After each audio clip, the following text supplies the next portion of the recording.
Hello, everyone. Welcome. Thank you so much for joining us for breaking down the barriers to shared leadership. This is our first webinar of the fall season for this year, and we're really excited to have you here to talk about this important topic. So my name is Lucy Sullivan, and I'm going to be the host for today. And before we begin, I'll cover just a little bit of housekeeping. I'm sure everybody is well acquainted with Zoom by now, but just a couple reminders. So we are recording today's webinar. So you will get a link to the recording. You'll get the slides. We do a blog post that has a summary of all the great key points. We'll have Q&A. That'll all be sent to you afterwards. So don't worry about that. And of course, due to our nice big audience today and this being a webinar, you're all muted, your cameras are off, but we absolutely want to hear from you. We will take a couple Q&A breaks throughout the session. So just use that Q&A button right at the bottom of your screen, and you can enter questions at any time. You don't need to wait until we've had a break. If anything makes you curious, you want some clarification, or you just have a broader thought about what we're talking about, we welcome those at any time. So please just pop those in the Q&A. Anything that we can't get to during the broadcast today, we will make sure we follow up on too. So we always get some really great discussion going in there. So please go right ahead and share those as they come to you. And a brief introduction of who MRG is and who's going to be guiding us through today. So MRG is a global leader in designing assessments that impact people in profound and meaningful ways. And we have solutions for leadership, for motivation, personal development, sales, service. They're insightful, they're research-backed instruments, and they create action-inspiring feedback reports. And the idea is just to foster a really deep level of self-awareness so that people can pursue lasting growth. We were founded, coming up on 40 years ago. Our assessments have been used by many thousands of certified practitioners, and they're in use in more than 100 countries around the world. So that's a little bit about us. And then who we have here today, Maria from MRG. Marie Brown's the head of research here. She has a PhD from Vanderbilt. She's done award-winning research on educational practices. She's presented at Society of Consulting Psychology, EMCC, the European Mentor and Coaching Council, and many others.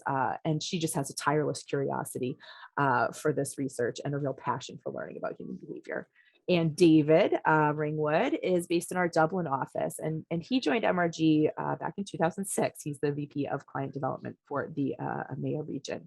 And David has a very extensive consulting background. He's worked with clients really in all aspects of the business and teaching certifications, consulting, product development, all over MRG. He's also presented, along with Maria, at many of those events, very passionate about assessment, about how it can be used to support people. And they together recently published an article about this subject in Coaching Perspectives magazine. So this knowledge is very fresh, the research is very fresh, and they're very excited to present their expertise today. So with that, I will hand it off to them.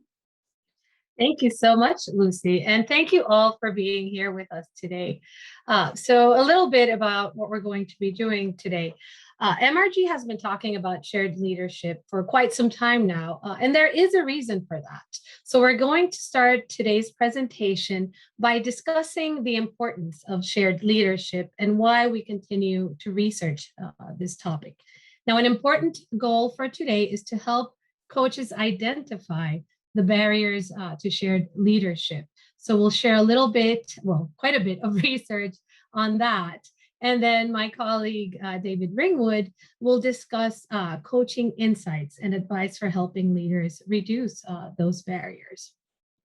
Now, before we get started, we do want to get you involved. So let's start by asking you a question. So Lucy's going to set up the poll for us. And we want to know, based on your experience, how important is the topic of shared leadership to your clients and their organizations? Is it a top priority? Is it important, minimally important, or is it something you're not sure of at this time?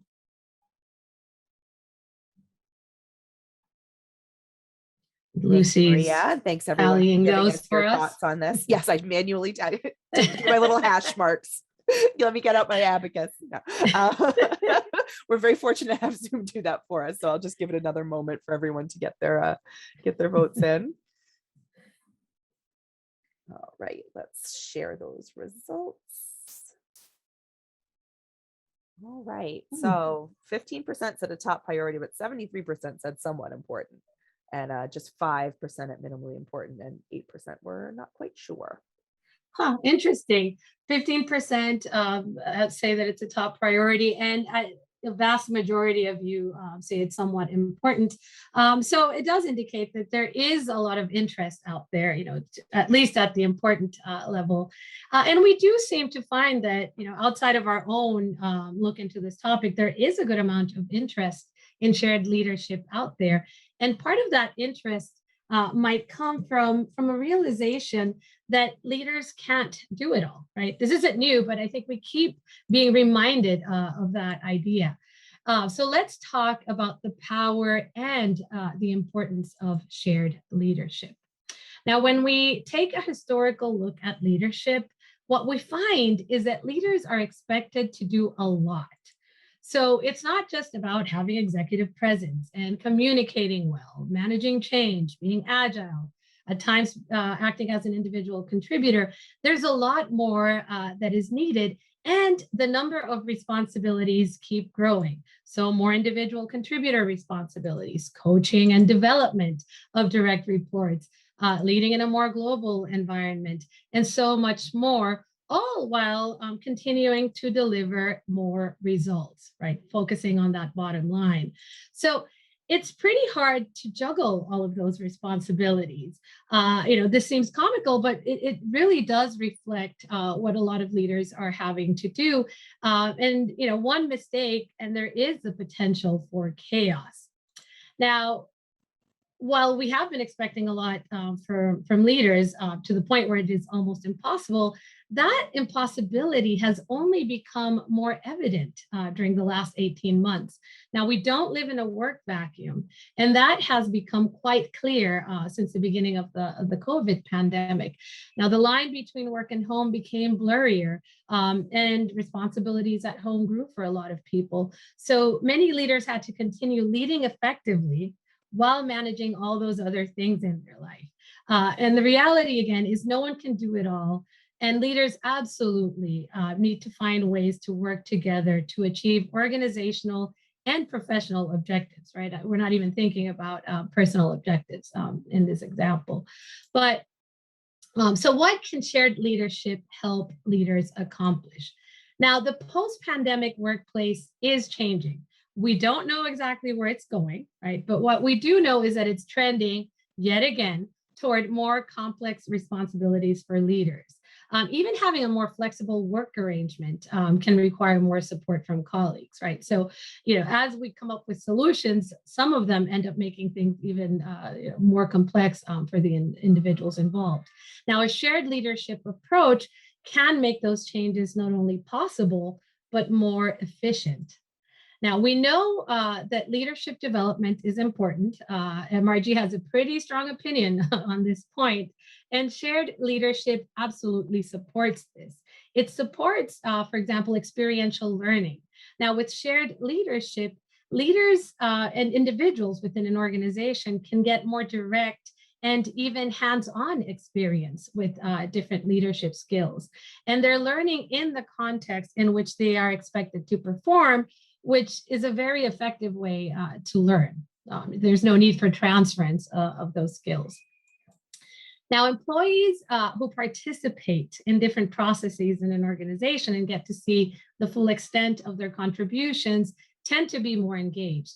With shared leadership, we open up opportunities to involve everyone in a broad set of tasks and responsibilities, and that increases their organizational visibility. And by that, I mean not only that they become more visible in the organization, but their own view of their organization grows. They can understand how things work much more clearly. Finally, we always talk about diversity being good and beneficial to organizations and teams. And there is absolutely a lot of research to support this. But diversity works because when people with different backgrounds, experiences, perspectives, expertise, and so on work together, they find better solutions to problems. Sharing leadership provides opportunities for everyone to contribute their unique take, their unique perspective on issues and problems, allowing those teams to harness that power in their diversity. Maria, a quick question. Sorry to interrupt, Yes. but a couple people have asked for just the working definition of shared leadership that we're going on for this presentation. Oh, thank you so much, Yeah. Lucy. So we were going to get to that. So our goal today, and I'm going to get to it. Actually, I'm going to get to it in this next slide. I hope it answers the question, but I'll check in to make sure that it does. Thanks. Now, how should we practice shared leadership? This goes into what the definition of shared leadership is.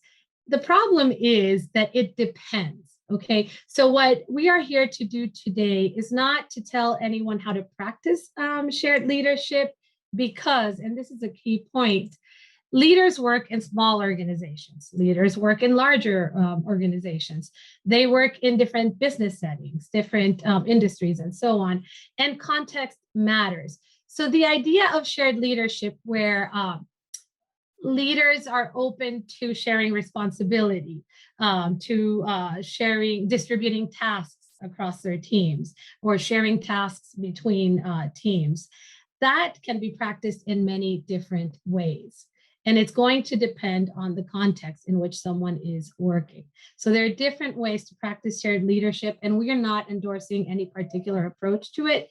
What we want to do today is share with you a way to coach leaders to be more open to that way of thinking about leadership, not wanting to lead everything themselves, but being open to kind of spreading the love, sharing the responsibility, sharing the control across their teams and their organizations.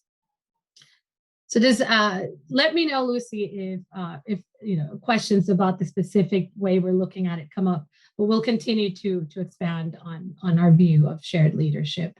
Great, thank you. And go ahead and pop those questions in the chat if you still have them, folks. Thank you. Yes, please. Thanks.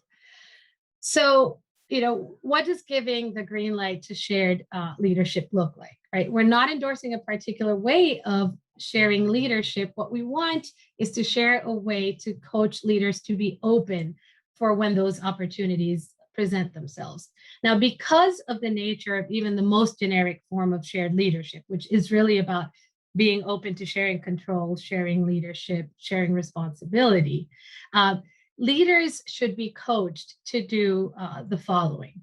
They need to be open to inviting democratic decision making, being open to getting input from others in their teams, outside of their teams, and really engaging others in that decision making process. They need to be willing to hand over control and assist when a task can be assigned to someone else. Now, it's not always about competing for control, but if your goal is to complete the task in the most efficient way possible, then sometimes you may need to assist rather than be in charge. And third, leaders who are open to a more shared approach to leadership should give others the opportunity to learn, to try things out, and sometimes even make mistakes so that they learn in the process. So this is essentially the way that we're viewing shared leadership, right? It's being open to this so that whatever form it takes in your organization or your team, you will be, or not you, but the leader will be able to be open to accepting that advice and engaging in leadership in that new way. So let's share a little bit about the research that we did. So this is a global study with a little over 8,500 participants. Most were in the middle manager level or above, and we have a broad set of industries, 40 plus countries, and gender distribution is mostly male, but that's reflective of the assessment population in general. And it's a fairly recent study, so data are from 2018 to 2021. So we're looking at the last 3 years, a little over 3 years of data. All participants completed the LEA 360. Now, this is MRG's multi-rater leadership assessment that measures 22 leadership behaviors. What's important is that behaviors are descriptive and neutral in nature. And this helps leaders understand how they are behaving. It helps them understand what leadership behaviors they tend to emphasize more or less. And no behavior is deemed good or bad in nature. They're simply descriptive of what someone is doing. The observer questionnaire measures those 22 behaviors in addition to 31 leadership competencies. The competencies allow raters to provide feedback on how effective a leader is. And the competencies cover a broad range of areas important to leadership. And we will be using these a little later today. The self-questionnaire includes the same 22 leadership behaviors and 3 research items measuring work-related self-perceptions, but we only used observer data for this research. So we did not look at the self-questionnaires for what we're sharing today. So out of the 22 behaviors measured by the LEA, 5, when they are overemphasized or underemphasized, stand in sharp contrast with the spirit of shared leadership. And leaders who place too much or too little emphasis on these behaviors, especially when in combination, are less likely to be successful at practicing some form of shared leadership. So let's take a look at the behaviors. I do want to share that so here's an example. When I say that a barrier to shared leadership is placing a high emphasis on a particular behavior, what we mean is that leaders are using the behavior more frequently than 60% of the normative population, and the norm in this case was the US. When we say they're underemphasizing a behavior, what we're saying is that they're using the behavior less frequently than 60% of the population. So here are the 5 behaviors that can produce barriers to practicing shared leadership. So placing a high emphasis on making decisions independently and working autonomously, which is the LEA measure called SELF. Placing a high emphasis on being dominant, competitive, forceful, and authoritative. Placing low emphasis on delegating and giving others the freedom to learn on their own without constant interference from the person who delegated to them. Placing lower emphasis on helping others and cooperating with them, even at times putting your own tasks on hold so that you can focus on the team's interests first. And then finally, placing less emphasis on being consensual, that is seeking the opinion of others and adopting others' ideas, in a way encouraging democracy. So these 5 behaviors stand in sharp contrast to what we believe makes a leader open to sharing that control, to letting others take charge, sharing the responsibility with their teams and others in the organization. So with this definition of barriers to shared leadership, we set out to answer 3 questions. First, we wanted to know how common the barriers to shared leadership are. So how common are these barrier behaviors? Second, we wanted to know whether having barrier behaviors reduces effectiveness, and if so, to what extent? And then finally, we wanted to focus on common patterns that we might see when we find leaders who are roadblocked towards shared leadership. So let's start with the first question. So how common are these barriers to shared leadership? And this is important to know from a coaching perspective because it affects how likely coaches are to encounter leaders with barriers, right? It's a kind of a motivator for coaches to be on the lookout for these. So the research found that about 1/3 of participants had 0 barriers, which is quite nice, right? It's nice to see that not everyone is showing them, but it also means that about 2/3 have at least 1 barrier. And a full 26%, so a little over a quarter, had at least 3 barriers out of 5 barrier behaviors for shared leadership. This could be any combination of barriers, right? As long as they were showing 3 barrier behaviors out of the 5. So this group of 3 or more was categorized as high risk for engaging in shared leadership because as the barriers add up, their ability to engage others in leadership starts to drop. It starts to be affected. And of those with 3 or more barriers, the most common was 3, followed by 4, and then 5 barriers was the smallest group with only 5% of participants. So we know that barriers to shared leadership are fairly common. And it's likely that coach will encounter them in their work. So now that we know how common they are, the next, I think the logical question is, what does this mean? How bad is it when leaders present barriers to shared leadership? Fortunately, the LEA 360 allows observers to rate leaders on a broad set of leadership competencies, as I shared before, and we can compare leadership effectiveness across groups with different numbers of barriers to shared leadership to answer this question. So what we found is that when you compare leaders at higher risk for not engaging in shared leadership, they are consistently rated as less effective. So let me walk you through this graph that we have on the screen. So in the first comparison here, risk level yellow, what we see is participants with 3 barriers being compared to those with 2 or fewer barriers to shared leadership.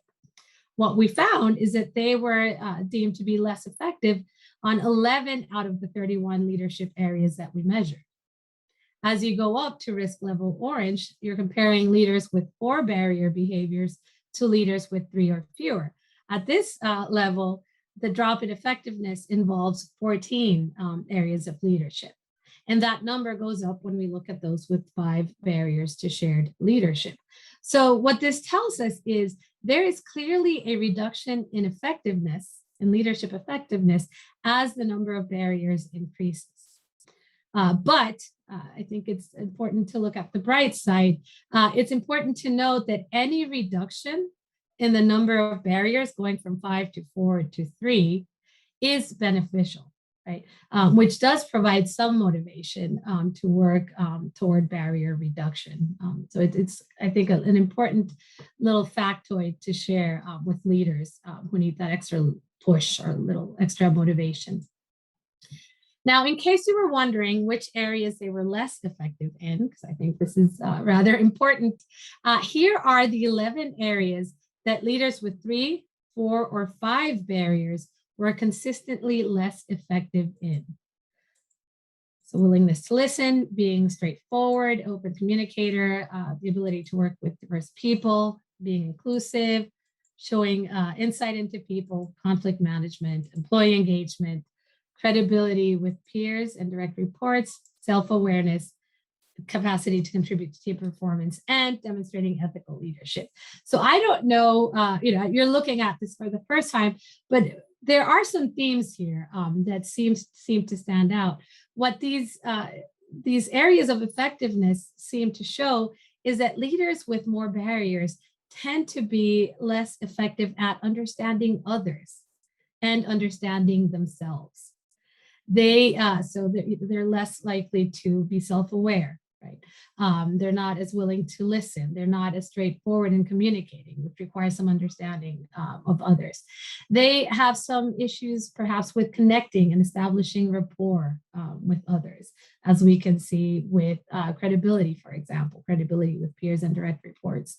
And then finally, there seems to be a lower effectiveness in working collaboratively with others, working as a team and contributing, for example, to the full team performance, or handling conflict when it comes up in a team.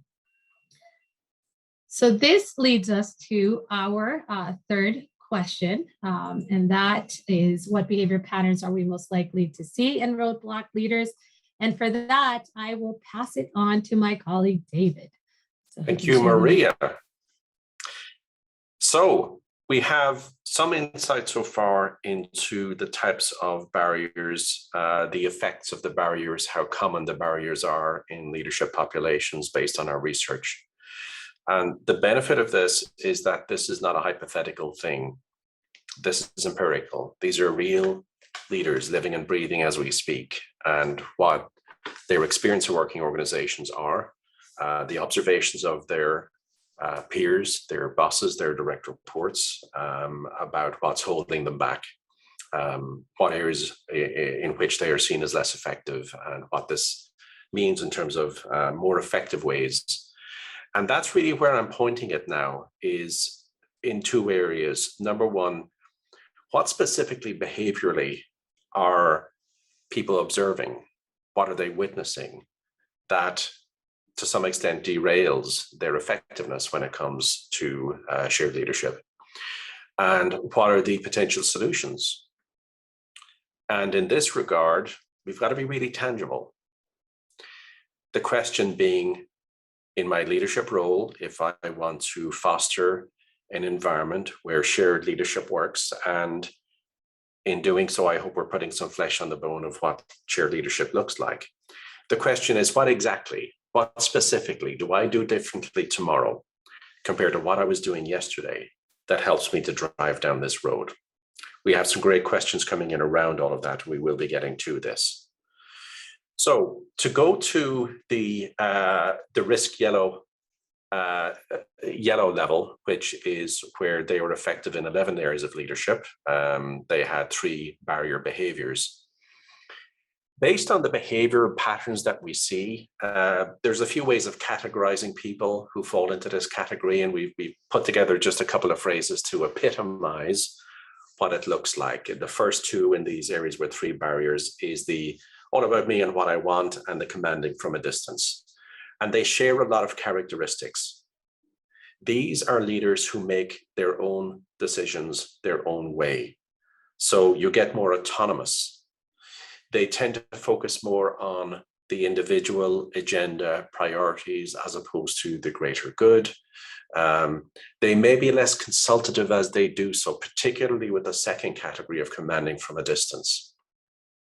So as we're coaching, as we're inviting the leader to observe themselves, or if you're measuring psychometrically as well as observationally, and you have measures that inform what the leader is doing and how they are witnessed by other people, the question is, what should I be doing differently that helps me to drive down this road? So the 2 areas we had was the all about me and what I want, and the commanding from a distance. And the central features there was very independent decision-making. My decision, my way, my terms. I'm not asking you, I'm telling you. And as I literally heard recently, consider yourself informed, which was nice.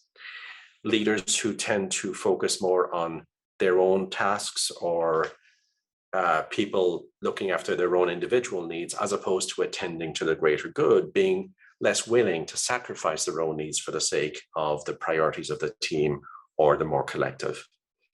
So as the slides come up, there are 4 kind of coaching points around all of that in pursuit of the what do I do differently tomorrow compared to yesterday. The first is a pretty obvious one, the collective decision-making, which is, there's plenty of expertise around the table. There's people who want to have their voice. There are people who have energy and experience, and often there's a legitimate challenge for people who may not agree with you. So giving them a chance to have their voice is potentially very, very important here.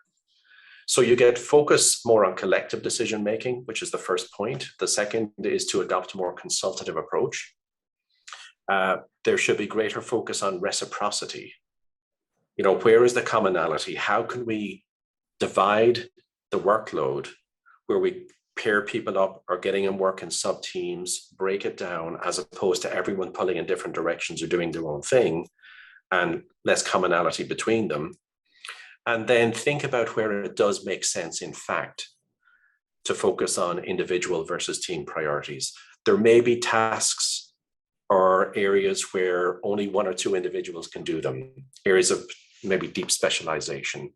And it doesn't make sense to try and drive a team outcome in that regard. But there may be many others where a more collaborative approach makes sense. And I want to focus on one thing before I move on to the next risk level.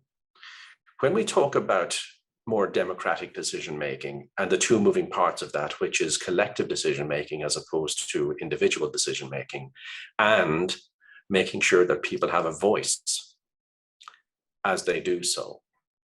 Think about the implications of these behaviors as well as the definition of these behaviors. So Marianne had a very good question about coaching culture.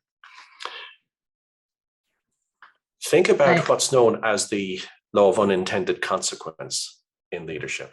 If you take the time, or if the leader is taking the time to consult to a reasonable degree in a way that, to Maria's point, is appropriate in that context, which is why we're not trying to force feed a particular definition of shared leadership or a model of shared leadership. Context does matter. But as the leader reaches out, actively listens, adopts this more consultative approach, the law of unintended consequence can work very powerfully and very positively. There's a big difference between listening to people and making people feel listened to, the latter being very, very powerful.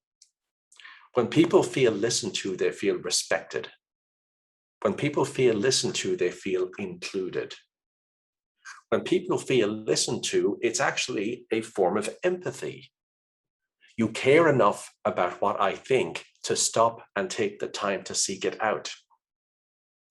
And if you don't do that, or if you don't do it to a sufficient degree in your context, the law of unintended consequence can swing the other way. You're not asking me what I think, so you clearly don't respect my point of view, or you don't think it has merit. You don't ask me what I think, you don't consult me. Now, not only do I not feel included, now I feel excluded. Nice. You don't ask me what I think, it probably means you don't care what I think. And there goes your empathy. This is powerful. So the implications, the ramifications of these behaviors in the way that people experience that leader is really what I'm getting at here. And that's a very powerful thing when it comes to shared leadership, if it really is to be shared as opposed to simple distribution of tasks. And we did have some questions then about delegation. I hope I'm in part addressing that. Can we go to the next slide, Maria, please? So it gets slightly more straightforward hereafter, because as we now go to 4 barriers as opposed to 3, it's cumulative. We're only adding a few other elements to it. So you will see a lot of the same things coming up. We still have independent decision-making, less likely to accommodate, less collaborative, less requirement to kind of seek people input. But they can also be quite challenging. You get that more forceful, more dominant type of pattern going on. And that's in addition to what ultimately is a more autocratic as well as a more forceful approach. So the previous coaching suggestions still apply. We just add a couple more here, which is an interesting philosophy when it comes to development. I'm generalizing here, but a lot of developmental conversations, or particularly for the coachees, a lot of developmental thinking is about the plus sign. What do I need more of? What do I need to emphasize further? And so on. A lot of development is the stuff you rein in, the stuff you pull back, the stuff that you calibrate a little bit more sensitively. And that can be a very, very helpful way of framing this, which is that the context, there may be times at which, or circumstances under which, or people with which a more forceful approach may continue to be relevant.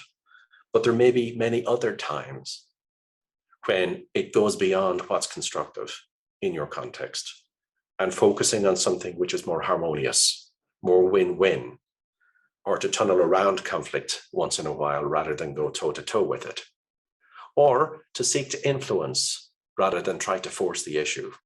There's lots of currencies around all of this. And just getting the person you're coaching thinking and talking about all of this can be very, very helpful. There's also something slightly less command and control about all of this. The command and control often has more of the top-down using power, using authority to direct and to influence the efforts of other people, but it's the push effect. Here's what I want, you will do it, I am the boss. And let me remind you of that type of thing. A less forceful way is more about encouraging. It's more about empowering. It's the pull effect of bringing people with you, getting them to buy into, which again is where the influencing, as opposed to forcing the issue, can add further to all of that. Now, what you'll find, and it is one of the core philosophies of the LEA tool, the Leadership Effectiveness Analysis, is that there is no right or wrong way to lead. What could be highly effective in one context could be catastrophic somewhere else. What could be highly effective with very competent, experienced professionals may work less effectively with less experienced people who need more time, who need more guidance, and so on. So you've got to read the room. Louise had quite a few questions around all of that. So let's get to the final, the highest risk area, the red, 5 barrier behaviors, 17 areas of leadership. We showed the common 11 between them, but there is a further 6 areas where these people are seen as less effective, rated by observers only, boss, peers, and direct reports. And this is one which significantly also limits scalability. Because not only do you get the my decision, my way, my terms, there is more focus on the individual task and individual needs as opposed to what's the greater good, where it's useful to compromise or focus on collective outcomes. You get less active listening, and all of the implications of that I've touched on earlier.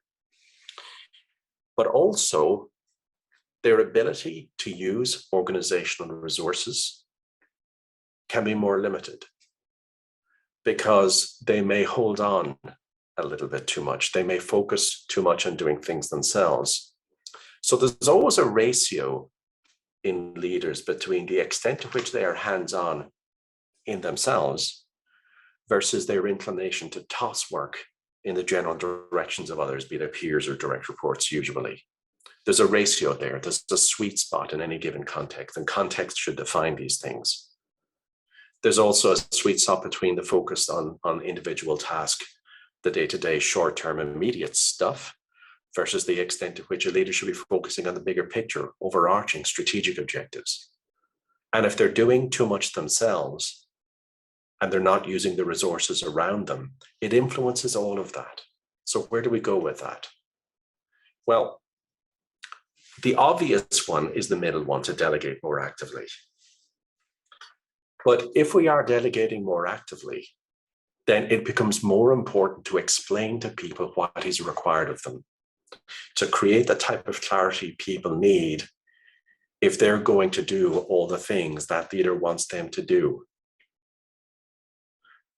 And the second point, and again, I think there was some good questions around of that. Pardon me for answering these as I do it. We do have a Q&A as well, but we can get to that. But I think Gordon had a question about delegation. There is a big difference between delegating task and delegating responsibility. It's not the same thing. So if we delegate a great deal, but then we constantly supervise and check in all the time and take nothing for granted, that can turn into micromanagement very, very quickly. So the leader may be delegating tasks, but they're not giving people ownership. They're not giving them the freedom to go and figure it out and learn in their own way without that person looking over their shoulder 12 hours a day.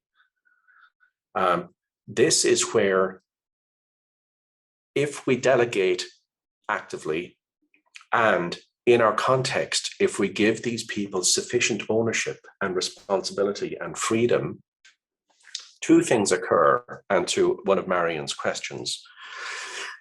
Number one, it increases the probability that these people will be able to learn experientially, because they're not only getting the task, they're getting the freedom to go and figure it out without someone looking over their shoulder to such an extent that they don't feel they have any freedom. And secondly, is that it can create the type of coaching and learning culture and environment that can perpetuate this direction in the positive sense of the term. People get used to the idea that it's up to me. I have a certain amount of discretion. I have a certain amount of freedom. You're delegating not only the task, you're giving me a certain element of responsibility. If we're getting closer to the sense of shared leadership and what it means, this has got to be at the very, very core of it. So let's keep it moving along. We're going to check in a little bit, and I'll toss it in back to Maria just to see if there are any questions that we should be getting to now. So yeah, and David, I know you took a peek and answered a few of them along the way. There's one distinction that I want to make sure we get. And Maria, I think this speaks to your research section. We did have a question come up about, should we be using the word effectiveness aligned with the LEA behaviors? And I just wanted to make sure we make that distinction really clear for folks who aren't maybe as familiar with the impact report and those effectiveness measures. Can you just go over that distinction there between the behaviors and the effectiveness measures? Yes, absolutely. And thank you for bringing that up, Lucy. So the LEA 360 measures behaviors and it measures competencies separately. So the behaviors, as David said, there's no one right way to lead. We don't endorse particular behaviors as the appropriate way to lead or the right way, the right things to be emphasizing. So those truly are neutral. Where they come to have some value in terms of good or bad depends on context. And in some cases, overemphasizing or underemphasizing a behavior may have consequences, but the behaviors themselves are not indicative of effectiveness. Where we measure effectiveness is in that second part, that other part of the assessment, where leaders are actually rated on a scale from 1 to 7 on 31 different leadership competencies or leadership areas. And in that case, they do get feedback from their observers about how effective they are being. So when we speak about effectiveness, we really are referring to that second part. So it's exclusively to the leadership competencies. Thanks, Maria. And yeah, so that is the LEA impact report. If you have any questions about that, or you're not as familiar with it as you would like to be, definitely get in touch. We certainly have resources on that. We can send you samples and all those good things. So another question more about the coaching application side, and we have a lot of great questions, but some of these may take a little extra time to answer. But one I wanted to get to was about what's the approach you would recommend when the barriers or the blockers to shared leadership are really coming not from the leader, but from down within that team? Can you make any recommendations on how to approach that? I think there is something there about understanding the environment. It will come to this section. I'm not going to change the slide just yet, but I think there is something about the ability of the leader to understand the people in their environment and where that resistance is coming from, because it tends not to be arbitrary. And I think there is also something about trying a few things out. So were I a leader in that context, I would want to try and understand what the potential barriers might be. Is it a motivational question that people just don't want to step up and take responsibility? Is it that there are certain areas of shared leadership that probably would work? Or is it a case, and this has been my experience, and this doesn't mean I'm right, by the way, that some of these things just take a little bit of time. You can't walk in on Tuesday and do something fundamentally different than you were doing on Monday. There is a period where we try different things, we introduce a few initiatives, we start small and figure out what works. There's no magic formula, there's no panacea in any of these things. And people may just need to get used to the idea, or they may need to understand some of the benefits from them, or they may find out that actually it's not half as bad as I thought. But before we move on, I will say one thing. This is one area where in leadership, we talk about leader as coach and leader as mentor and the coaching and learning environment that can create. There's also the role model aspect of leadership, that if the leader is going to lead, they have to lead by example. And if the leader is willing to demonstrate, I think, the humility to hand over a certain amount of responsibility as well as task, if they are willing to stop and seek out people's view, and in doing so, as we said earlier, make people feel respected, make people feel included, make people feel cared for, I think it's reasonable to suggest that that is going to help to bring people with them on that journey. It's certainly going to do no harm in that regard. And it probably will create better readiness in their environment as the leader endeavors to create more of the shared responsibility and shared leadership environment. Thanks, David. I think to keep us on time, we'll let you go ahead and move on, but we will hopefully have a couple more minutes for questions at the end. And of course, Sure. we'll address them later. So folks, keep them coming. We love these very thoughtful questions. Thanks a lot. Excellent. Thank you, Lucy. So the question then, if we go to the next slide, is okay, so what are the things? Because I think it's okay to focus on specific behaviors and to answer the question of what do I do differently tomorrow compared to yesterday. That's completely reasonable. But I think there are a few elements and supporting conditions that actually really make a difference in this and many other aspects of leadership. So the first of these has to do with awareness. Awareness is probably one of the critical success factors in leadership, and it's not an easy thing. Our ability to observe ourselves is actually genuinely tough, because we're probably the person who can be least objective about ourselves, are we not? We live in the skin of ours. We normalize our own condition. In many cases, we normalize our own dysfunctionalities. So awareness, i.e. self-awareness, is a very important starting point. And it helps to make it easier to read the room.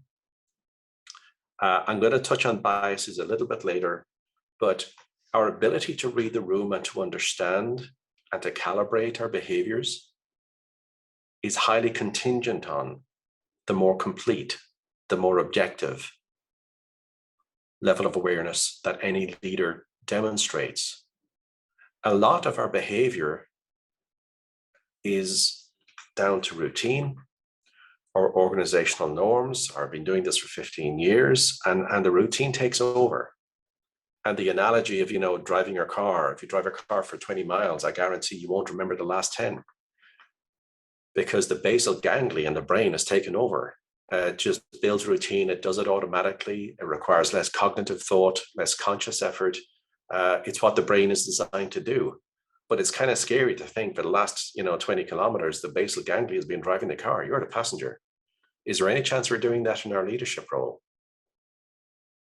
And the ability to observe other people in that more cognizant, that more lucid way is a very, very powerful thing. As I said, there is not a right or wrong way to lead. Context matters. And the immediacy of the context, particularly the people that you're working with. And you'll notice when you review the recording that a lot of the effectiveness areas where people who had these barriers were seen as less effective, a lot of them were in the interpersonal dynamics. So this is an absolutely critical. I don't think it's just a supporting condition. I would argue that this is foundational in making shared leadership work. So that's the first area. The second is specificity when it comes to behavior. So let's talk about behaviors now, as well as awareness. So we gave the example earlier about, and I think it had to do with the people in the red zone, the 5 barriers, the 17 areas where they're seen as less effective by their observers, and the delegation agenda and the need, if we're going to delegate more, to let people know what's required of them. But that's a nice concept. I think few people would disagree with all of that. But let's be specific. If we understand what people need, so you can support them on their terms, not on your terms. If you can inform them in a way that creates clarity for them, even if that's not necessarily the same for you, it allows the leader to be very specific and very smart in any given aspect of leadership. I have chosen the communication agenda here just for a tangible example, because the obvious ways of communicating is to communicate the expectation. Here's the outcome I'm looking for. Here's the result. Here's the score. This is what I want you to do. This is when I need it by, etc., etc. That's communicating the outcome. But there's a big difference between communicating expectations, the outcome, and communicating instructions, the how-to. How do you do that? What does that look like? Where is the procedure? How do you measure that? Where's the roadmap? Some people need that granular detail, and they don't want to hear about the concept. They want to hear about the method. They want you to be very tangible and very concrete in that regard, and they want you to be really, really specific. And other people need less of that. It's normally a question of extent, not whether they do or do not want it. But some people are different. And if you want to get people to buy in, sometimes what's really important is to say, listen, people, this is why it's important. This is where we're going. And for some people, that's absolutely critical. I can only speak for myself here, but I know that many of you listening to the webinar, and you will know who you are, this will be a big thing. If someone goes straight into the checklist about how we're doing things and what's the method and what's the process and how do you measure that, this part of you will say, hold on a second, why are we doing this? Why is this important? Where is this going? Because if I'm not clear in my mind, those details make no sense to me. You know who you are. So as a leader, again, particularly if we have this awareness and this observation, it helps us to calibrate the way that we communicate to people so that we're really talking to them, we're really getting through to them, we're creating the clarity and the buy-in. This is not just informational, this is influential. These are two critical currencies in leadership, are they not? And there's the mantra in coaching, to the final point here, is you got to meet people where you find them. So understanding the people, observing the people, understanding ourselves so that we don't walk in the room with certain assumptions, which gets me to the final core point here, which is our ability to be objective. I've touched on it, but now I want to expand on it.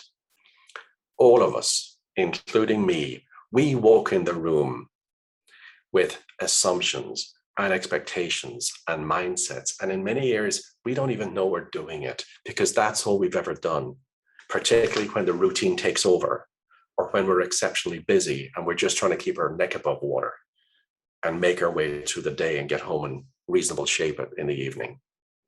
So understanding our own particular biases can be particularly helpful.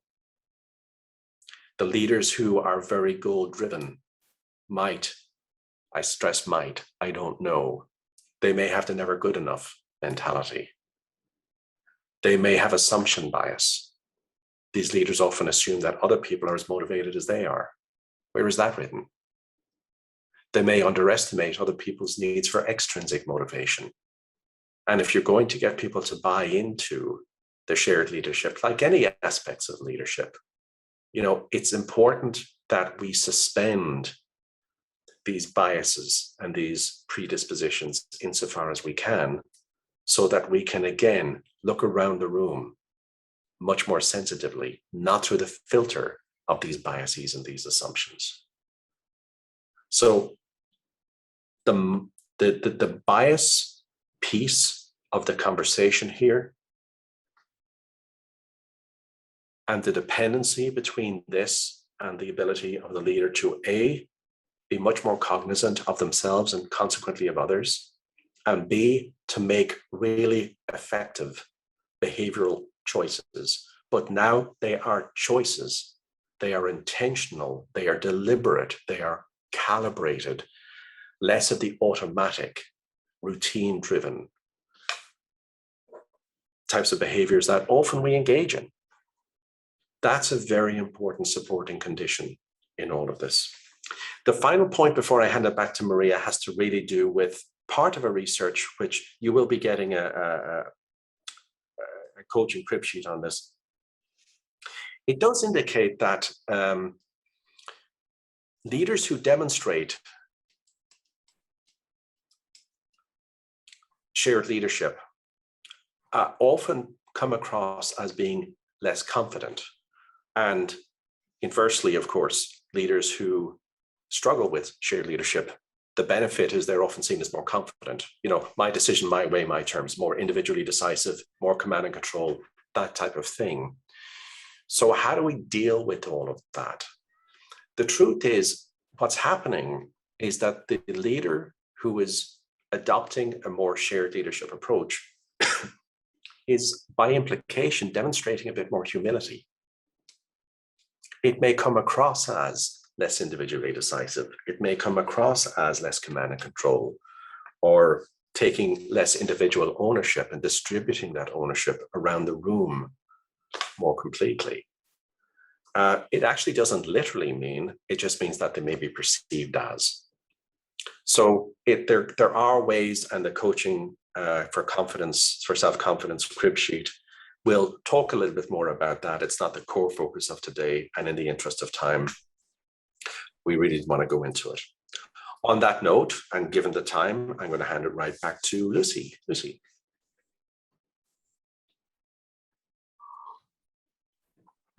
Yes. So, as David said, wrapping up the content now, and any of these behaviors are they build on each other. So it doesn't have to be taken all at once. Now we are in our last 3 minutes, so I understand people will need to start hopping off. A lot of great questions have come in, and one, David, if you want to just speak quickly too about how working with a team where there may be some past experience with that command and control style, how do you get them to kind of shake off the residual effects of that, and how do you help them work toward this? I think the previous slide actually would probably be the one I would focus on. I think if you try go in and do, the whole Big Bang thing, a whole new initiative, it shakes people up. I think if you are trying to wean people off an approach that may have been there, it may be part of the culture that you're shifting from a command and control to a more shared leadership or more facilitative leadership type of culture. That takes time. You have to allow it as such. Radical change tends to work less effectively in that regard. It's too much too quickly. So start small, be very, very specific, try it with a few key influencers. Maybe go for the path of less resistance first. And those people who take longer to break down or get on board, let them see that it's working for the people. Let them realize it's less threatening or more accommodating or more beneficial over the course of 12 months. And to the research indicates that even a few small changes can have a very large effect size. So there isn't a huge merit in trying anything that's experimental or radical. That's what I would probably say is just focus on a general shift, and you can start in a specific area and start small, and it's much easier. Thank you. All right, that does bring us to the hour. So anything else, folks, we will follow up with you. So keep an eye out. We'll have a blog post, the slides, the recording, everything will come right to your inbox. So you'll be able to get all the follow-up materials and all the answers to your questions. And we do have more webinars coming up. This is the first of the fall. We have a couple more, a great one about career transition next month, and then coaching leaders to get from that middle to senior management in November, and workshops. If you are one of our clients, you're invited to join us for those. Very hands-on, they're completely free, they're very interactive. And you can join us for those as well. That date is wrong on that side, unfortunately, but apologize for that. But we do, if you look at the mrg.com calendar, we have 3 terrific interactive workshops coming up where you can really get into the practicalities and the training on these topics. And of course, certifications as well. If you're not one of our clients, join us for a certification and you can start using these tools yourself. And we are always here to help. So please reach out with any questions beyond that. I think that'll do it for us today, everyone. Thank you so much for joining us, and definitely follow us and stay in touch. And we look forward to seeing you next time.